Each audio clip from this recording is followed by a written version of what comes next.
नमस्कार, मी प्रतिमा's किचनमध्ये आपलं सर्वांचं खूप खूप स्वागत। आज आपण बघणार आहोत सुका जवळ्याची झणझणीत चटणी किंवा सुकी भाजी। जवळ्यालाच सुकट पण असे म्हणतात। रेसिपी अगदी साधी सोपी आहे। ही चटणी खास करून भाकरी किंवा चपाती सोबत खाल्ल्या जाते। रेसिपीला सुरुवात करण्याआधी जर तुम्ही माझ्या चॅनलला अजूनपर्यंत लाईक आणि सबस्क्राइब केलं नसेल तर नक्की करा। चला तर रेसिपीला सुरुवात करूया। सर्वात आधी मी इथे 1 वाटी सुका जवळा घेतलेला आहे। तर जवळ्यालाच आपण सुकट पण असं म्हणतो। तर तो जवळा मी छान निवडून घेतलेला आहे। आणि नंतर आपल्याला इथे 2 मध्यम आकाराचे कांदे घ्यायचे आहे आणि 1 मध्यम आकाराचा टोमॅटो घ्यायचा आहे। आणि कांदे आपल्याला छान बारीक चिरून घ्यायचे आहेत। इथे आता आपले कांदे पण छान बारीक चिरून झालेले आहेत। त्यानंतर आपल्याला हा टोमॅटो पण छान बारीक चिरून घ्यायचा आहे। इथे कांदे आणि टोमॅटो पण छान चिरून झालेले आहेत।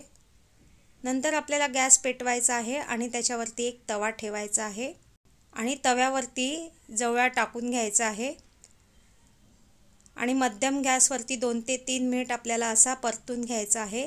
जवळा असा भाजून घेतल्याने त्याचा जो वास असतो तो निघून जातो। आता जवळा आपला भाजून झालेला आहे आणि मी एका भांड्यामध्ये गरम पाणी घेतलेलं आहे।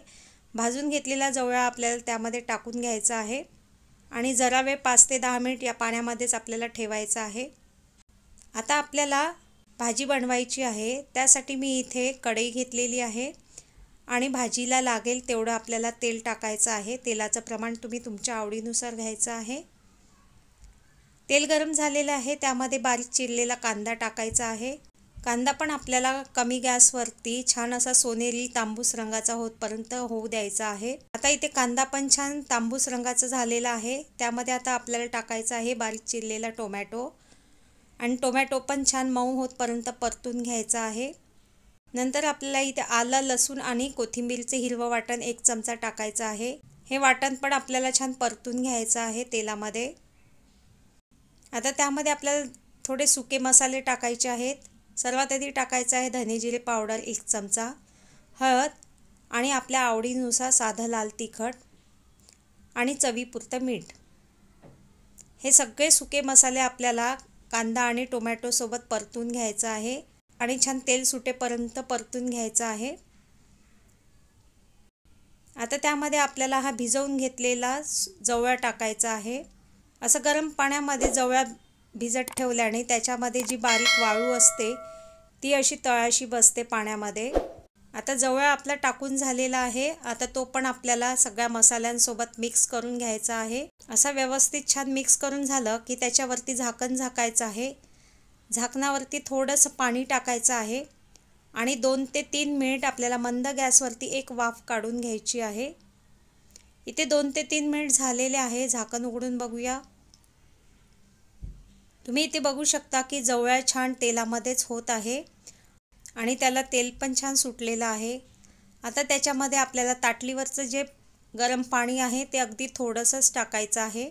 आता हे आपण सगळं मिक्स करून घेतलेलं आहे। परत याच्यावरती झाकण झाकू आणि 4 ते 5 मिनिट मंद गॅसवरती होऊ द्यायचं आहे। 4 ते 5 मिनिट झालेले आहे। झाकण उघडून बघूया। मस्तसा झणझणीत जवळा आपला झालेला आहे। तेल पण मस्त सुटलेलं आहे। आता त्यामध्ये आपल्याला घरगुती जो काळा मसाला असतो तो टाकायचा आहे। तुम्हाला आवडत असेल तर टाका किंवा नाही टाकलं तरी चालेल, पण काळ्या मसाल्याने चव पण छान येते। आणि नंतर त्यामध्ये टाकायचं आहे बारीक चिरलेली कोथिंबीर। आता कोथिंबीर टाकून आपण छान मिक्स करून घेऊ। इथे आता आपला असा झणझणीत सुका जवळा तयार झालेला आहे। आता इथे गॅस बंद करायचा आहे आणि आपल्याला वाढून घ्यायचं आहे। अशा अगदी साध्या सोप्या पद्धतीने आज आपण झणझणीत असा सुका जवळा किंवा सुकटची रेसिपी केलेली आहे। तुम्ही कुठल्या पद्धतीने करता ते पण नक्की कळवा आणि आजची ही रेसिपी जर तुम्हाला आवडली असेल तर माझ्या चॅनलला लाईक करा, सबस्क्राईब करा आणि जास्तीत जास्त शेअर करा। पुन्हा भेटूया अशा साध्या सोप्या आणि झणझणीत रेसिपींसह। तोपर्यंत